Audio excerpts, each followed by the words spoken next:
नाम मैं नहीं बता सकती वरना मार देंगे वो लोग मेरे भाइयों को। हमें अभी मैं नाम नहीं बता सकती, मार देंगे वो। उन पे हथियार हैं, वो बहुत पैसा है इन पे, 2 नंबर का। ये बहुत है, एक एक फैमिली में 10-10 लड़के। ये क्रिमिनल लोग हैं, हिंदू मुस्लिम करवाते हैं, ये सब चीज़ यही करवाते हैं और कोई नहीं आता।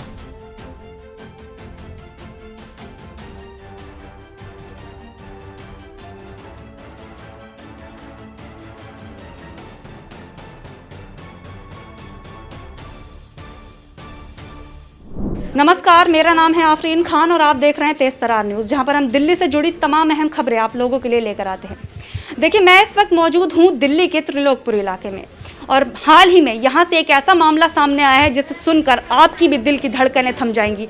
जी हाँ, ये जो मामला सामने आया है, मैं आपको इसके बारे में ज़रा बता दूँ। मामला कुछ यूँ है कि कुछ लोगों का झुंड, लोग भी कितने, 30 से 40 लोगों का एक झुंड एक घर पर हमला बोल देता है।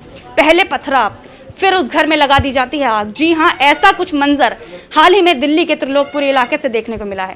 क्या कुछ है पूरा मामला, जिस घर में आग लगी थी उस घर के व्यक्तियों से बातचीत करते हैं और फिर आपको बताएंगे कि आखिर पूरा मामला क्या है। 2020 में इन्होंने हमारे ऊपर हमले किए थे, वो मुकदमे थे। हमने वो डीसीपी के कंप्लेंट लगाई थी तो इन पे केस लग गए थे, वो हाई कोर्ट में चल रहे हैं। तो जब भी तारीख आती है फैसले के लिए बोलते हैं, हम ये बोलते हैं हम फैसला नहीं करेंगे, फैसले के बाद भी तुम हमारे साथ सीन करोगे। जो होगा हमने कोर्ट पे छोड़ दिया, जज पे छोड़ दिया। तो ये जज ने ये फैसला किया, 1 साल से तारीख पे नहीं जाते था आरोपी, जिसका नाम रिजवान बांडा है और नाजिम शुएब इनके केस थे। अरेस्ट हो गया और इन्होंने इसलिए करा कि अब जेल जाएंगे। जो तुमने मुकदमा जो फैसला नहीं करा हाई कोर्ट में तुमने, तो अब देखो हम क्या करके जाते हैं। तो इस वजह से हमारे साथ करा। 3रा दिन है आज। हमने फिर जो कंप्लेंट करी और फिर क्या कहते हैं, जब मेरे भाई को तारीख की वजह से पकड़ा था, स्कूटी चूरा करी इसकी, पहले से क्या पत्थर मार रहा था वो रिजवान बांडा। और ये नाजिम ने रखा है इसे 20 साल से, इसे पाल रखा है। ये क्रिमिनल है, इसमें काफ़ी 15-16 मुकदमे हैं। आप मुझे ये बताइए, आप जैसा कह रही हैं कि पहले कोई मुकदमा था जो कोर्ट में चल रहा है, वो किस चीज़ को लेकर था? यही मारपीट। कोई इनके खिलाफ आवाज़ नहीं निकाल सकता, पिट जाते हैं, सब घर में रोकर बैठ जाते हैं। नहीं, हमने आवाज़ निकाली तो हमारे साथ ये सीन हुआ है। और अब हमारा घर भी गिरने वाला है और अभी तक पुलिस इनके घर लेडीज़ों से इनकी कुछ नहीं पूछ रही, जो घर घेर रही है, बाकी सब फरार हैं। और क्या कहते हैं, अब इनके फ़ोन नंबर कुछ नहीं ले रही पुलिस, ना इनके लेडीज़ों से पता एड्रेस कुछ नहीं ले रही। और हमारा इन्होंने क्या कर दिया, घर गिरने वाला है। अब हमारे साथ ये हादसा हो, वो पकड़े जाए ना जाए, लेकिन अब 4 मंजिल घर है, हम इसमें गिर के मर सकते हैं। और सबके सरों में चोट वोट सब है, ना हमें खाने को है, ना रहने को कपड़ा, ना पैसा, कुछ नहीं, सब खत्म हो चुका। और हम चाहते हैं हमारे साथ इंसाफ, हम रहे या ना रहे, पूरी दुनिया देख रही है, हमारे साथ इंसाफ होना चाहिए। नाजिम सट्टे वाले की पूरी गैंग है ये। यहाँ ये 9वां कांड है, 1 साल में 8 कांड हो चुके हैं। ये 9 है हमला, पूरी फैमिली मर जाती है हमारी। ठीक है, आप मुझे ये बताइए कि आपके परिवार में कुल कितने सदस्य हैं, कितने लोग हैं? 12, 3 बच्चे थे, 15। और आप लोगों की कोई दुश्मनी है उनसे पहले से? कुछ नहीं मैम, हम तो काम करने वाले इंसान हैं। हम ये 5 बहन है मेरी और हम 2 भाई हैं छोटे इनसे। तो हम ही काम करते हैं, हम ही घर चलाते हैं। ये जो नाजिम है, इसका सट्टे का काम है यहाँ त्रिलोकपुरी में, और 2 नंबर का। और ये कहता है कि कोई मेरा कुछ कर नहीं सकता, इसलिए कोई इसके खिलाफ गवाही भी नहीं देता। तो हमने जो मुकदमा दर्ज करवाया था, इन्होंने हमारा आज से 2 साल पहले हमारे घर पे इन्होंने वार किया था, हमारा सामान तोड़ा था, हमारा पूरा घर का बिल्कुल सब नाश कर दिया था इन्होंने। कोई वजह थी उसके पीछे? हमने इसे जो पैसे दिए थे हमने इसे टेंट के लिए, और वो कोर्ट ने भी कहा था रिटर्न करने के लिए, इन्हें वापस नहीं किया। हम पे दबाव बनाया कि आप जो है केस वापस लो। अच्छा, अगर हम केस भी वापस ले लेते हैं, जब भी हमें मारता है, तो ये कह रहा है कि अगर तुम मुझे बंद करवाओगे या मेरे किसी भाई को, तो हम तुम्हें छुड़वाएंगे नहीं। ये कहता है कि मैं कैमरे के सामने हूँ, जो करेंगे मेरे लड़के करेंगे। हम ये चाहते हैं मैडम, नाजिम के खिलाफ जो है ना सख्त कार्रवाई की जाए। और ये जो नाजिम ऐसे गुंडों को पाल रहा है और जो ये करवा रहा है सब कुछ, अभी ये जो घटना हुई है, हमारे घर में सिलेंडर नहीं था। मान लो अगल बगल में और भी जो लोग हैं वो मरते, हम मरते, ये बहुत बड़ा हादसा होने से बचा। और हमारा तो पूरा नाश हो गया, घर का सब खत्म हो गया। मुझे ये बताएं कि ये जो आग है कब लगाई गई और क्या समय हो रहा था? ये पहले इन्होंने पथराव किया, हम थाने से आए थे 8:30 बजे, 9 बज गए थे। हम खाना, कौन सी तारीख? कल जी 3 तारीख को, 3 तारीख की रात को, जुमेरात का दिन था। हम खाना खा रहे थे, बाहर से आवाज़ आई गाली गलौज की। पहले इन्होंने बोतलें और पत्थर ये सब फेंके। जब हम गेट बंद करके ऊपर भागे तो ये सब आ गए अंदर गली में। हमने इनकी वीडियो बनाई, वीडियो में सब आ रहे हैं। इन्होंने हमारी दुकान तोड़ी, जाके दुकान के कैमरे में सब आ गए। अब जो है इन्होंने हमने गेट बंद कर दिया, इन्होंने कूलर हटा के हमारा, और जब पेट्रोल फेंका अंदर जिसमें हमारा दहेज का सामान था, सारा कीमती चीज जेवर जो पैसा था, कैश था, सब बिल्कुल जल गया और ये सारे के सारे फरार हो गए, सब भाग गए। कितने लोग थे, कुछ तादाद आप बता पाए? जी ये थे कम से कम 30-40 जने थे, जिसमें से 10-12 के FIR में नाम है और अभी बाकी जो है वो फरार है।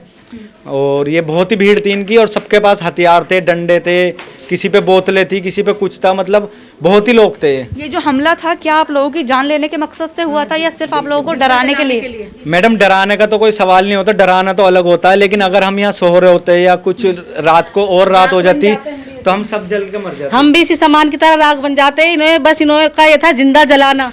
अब ये इरादे से आए थे कि जब हम जाएंगे, तुमने केस कर दिया, जाना तो है ही, तो तुम्हें तुम ये बोला है तुम्हारा नाम निशान खत्म करके जाएंगे, बिल्कुल आगे को जो और कोई बोले ना किसी और से कि हम जो है अभी आएंगे और तुम देखना तुम्हारा क्या होगा, कि अभी तो घर ही जला है तुम्हारा, अब तुम भी जलोगे।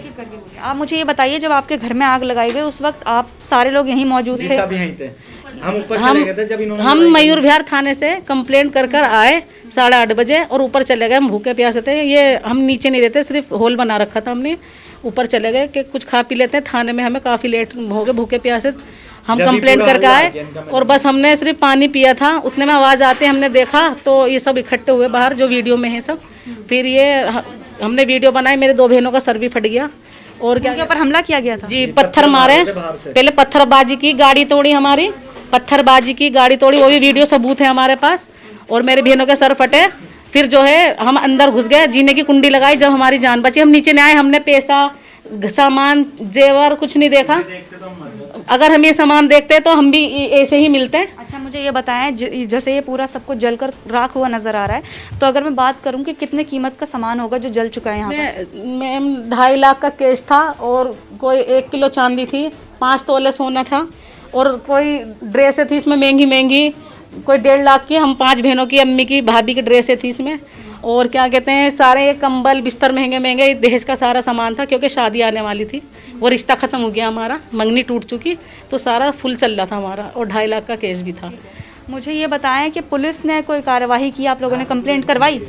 पुलिस सिर्फ कह रही है हम तहकीकात निकाल रहे हैं, ढूंढ रहे हैं, और उनके सामने घर है, उनकी महिलाएं बहनें सब है, आराम से अपने घर घेरे हुए हैं, उनसे सब ना उनके मोबाइल ले रही हैं, ना छानबीन निकालिए कहाँ है, कहाँ उनके फ़ोन ले, ट्रेस पे लगा। आप कह रही हैं कि पुलिस कार्रवाई कुछ नहीं कर रही ठीक से?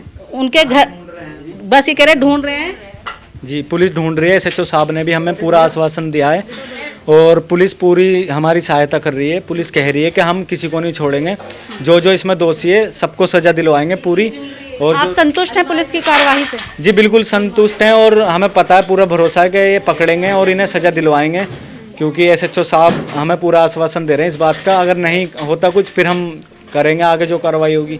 लेकिन हम अरविंद केजरीवाल से गुहार लगाना चाहेंगे, जो अरविंद केजरीवाल बोलते हैं कि हमारी सरकार है तो ये नहीं होगा वो नहीं होगा। इनकी सरकार में अभी तक कोई पूछने नहीं आया, यहाँ के विधायक आए थे, लेकिन अभी तक किसी ने ये नहीं कहा कि सरकार की तरफ से आपको कोई मदद मिलेगी या सरकार तुम्हारी इस तरीके से सहायता करेगी, ऐसा कुछ भी नहीं है। हम चाहते हैं कि जो हमारा नुकसान हुआ है खाली उन्हें ही सजा ना मिले, जो हमारा नुकसान हुआ है घर का पूरा और जो भी चीज़ें जली हैं, हमें पूरा इस चीज़ का हर्जाना दिलाया जाए इन्हीं लोगों। ये बताइए, जैसे अपराधी जो है क्या आपके आसपास ही रहते हैं? जी मैम सभी यहीं रहते हैं, ये 30 ब्लॉक में, हम 32 में रहते हैं। तो क्या आप लोगों को भी कोई खतरा अभी भी लग रहा है कि फिर से ऐसा कुछ हो सकता है आप लोगों के साथ? हाँ हो सकता है, अगर हमारे साथ कल कला को कुछ भी होता है तो उसका जिम्मेदार सिर्फ नाजिम और उसका परिवार होगा, हमारा कोई दुश्मन नहीं है, क्योंकि यही सब क्रिमिनल लोग हैं, यही गैंग है इनकी। पूरा त्रिलोकपुरी में पिछले 2014 में जो दंगे हुए थे, जो हिंदू मुस्लिम हुई थी, उसमें ये सब अरेस्ट हैं, उसमें पथराव करा इन्होंने, मकान जलाई, दुकानें जलाई लोगों की। ये जब से ही शुरू से यही करते हुए आ रहे हैं मैडम, हम जैसे लोग तो करते नहीं, ये क्रिमिनल लोग हैं, हिंदू मुस्लिम करवाते हैं, ये सब चीज़ यही करवाते हैं और कोई नहीं आता। पहले से इनके ऊपर कई केस दर्ज है ना? पहले से कई केस दर्ज हैं और ये ही इलाके के क्रिमिनल हैं, और जो सारा जो 2 नंबर का काम है वो नाजिम का ही है और नाजिम ही सब कुछ करवाता है। कि अगर अब कब तक तुम्हें मीडिया फोर्स बचाएगी और पुलिस, हम भी आग ने तो बचा दिया, हमसे नहीं बचोगे और तुम्हारा निशान नाबूद ख़त्म कर देंगे हम बिल्कुल तुम्हें। और क्या कहते हैं, कोई तुम्हारी तरह आवाज़ ना निकाली, कोई ना ही निकाल पाएगा। तुम्हारी आवाज़ उठी तो अब देखना क्या होगा, तुम्हें जलाकर जिंदा मारने की धमकी दी, अब धमकी आ रही है, तुमने जो करा भुगतोगे, हम जेल से भी आ जाएंगे, सब कुछ सही हो जाएगा। लेकिन ना तुम रहोगे ना, धमकी आ रही है मेरे भाइयों की, जो और हैं जिनके नाम नहीं है, जो इनके बाहर के साथ के लोग हैं, बड़े बड़े क्रिमिनल और पैसे वाले क्रिमिनल लोग हैं इनके साथ के, उनके यहाँ से आ रही हैं। जिसने आपको धमकी दी है उसका नाम क्या है? नाम मैं नहीं बता सकती वरना मार देंगे वो लोग मेरे भाइयों को, हमें अभी मैं नाम नहीं बता सकती, मार देंगे वो। उन पे हथियार हैं, वो बहुत पैसा है इन पे, 2 नंबर का ये बहुत है। एक एक फैमिली में 10-10 लड़के हैं, 50-60 घर है, एक ही गांव के, एक ही फैमिली के, ये सबके यही काम है इनके। देखिए, ये राजधानी दिल्ली में कहने को तो हम 21वीं सदी में आ गए हैं, लेकिन 21वीं सदी में आने के बावजूद भी इस तरीके के जो मामले देखने में मिलते हैं, ये सच में वाकई में राजधानी दिल्ली की तस्वीरों को शर्मसार कर रहे हैं। व्यक्ति भी नहीं कहूँगी, लोगों का झुंड, अपराधियों का झुंड। जी हाँ, 30 से 40 लोग एक व्यक्ति के घर में आते हैं और इस पूरे घर में आग लगा देते हैं। तमाम जिंदगियां यहाँ पर दांव पर लग जाती हैं, लेकिन अपराधियों को इस बात की कोई परवाह नहीं है। उन्हें मतलब है केवल अपने बदले से, उन्हें मतलब है केवल अपना रुतबा दिखाने से। जी हाँ, देखिए, पूरे घर में तमाम लोग मौजूद थे, लेकिन अपराधियों ने इस बात की परवाह नहीं की एक बार भी कि इतने लोगों की जिंदगी को वो लोग दांव पर लगा रहे हैं। और ये लाइन भी कहना शायद गलत होगा, क्योंकि वो लोग आए ही इस मकसद से थे, जैसा इन लोगों ने बताया, वो लोग इनकी जान लेने के लिए ही यहाँ पर आए थे। जी हाँ, देखिए, राजधानी दिल्ली में इस तरीके के जो मामले हैं वो किस कदर दिल्ली की तस्वीर को शर्मसार करते नजर आ रहे हैं। देखिए, पुलिस कार्यवाही की बात करूं तो घर वालों का कहना है कि पुलिस ने 3 आरोपियों को गिरफ्तार कर लिया है, लेकिन बाकी अभी तक फरार हैं। बहरहाल अब देखना होगा कि ये जो सिलसिला है राजधानी दिल्ली में अपराधों का कब तक थमता है। और इस मामले की बात की जाए तो इस मामले में इस परिवार को कब तक इंसाफ मिलता है। जो आरोपी फरार हैं, जिनके ऊपर कई गंभीर आरोप यहाँ पर लगते हुए नजर आ रहे हैं, उनकी आखिर गिरफ्तारी कब होगी और उनको उनके किए की सजा कब तक मिलेगी, इस मामले में अभी ये देखने वाली बात होगी। इस पूरे मामले पर अपनी राय कमेंट सेक्शन में हमारे साथ जरूर शेयर करें। कैमरा पर्सन आकाश शर्मा के साथ मैं आफरीन खान।